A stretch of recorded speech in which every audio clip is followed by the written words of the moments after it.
Katuwang ng GMA Kapuso Foundation ang ilang reservists at mga artista sa repacking ng relief goods para sa mga nasalanta ng Bagyong Christine.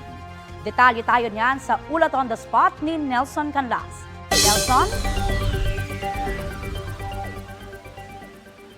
Aubrey, nagtulong-tulong ang ilang miyembro ng Philippine Navy at mga reservists dito sa GMA Kapuso Foundation Warehouse dito sa Tandansora, Quezon City na mag-repack ng relief goods para sa mga nasalanta ng Bagyong Christine.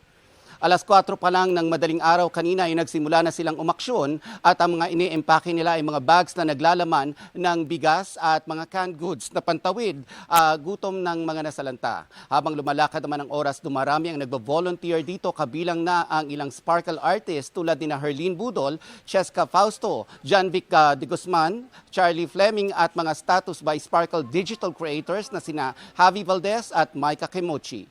Narito rin ang mga aktor na at reservists na sina Jay Manalo at Nadia Montenegro para tumulong. Balik sa iyo, Aubrey.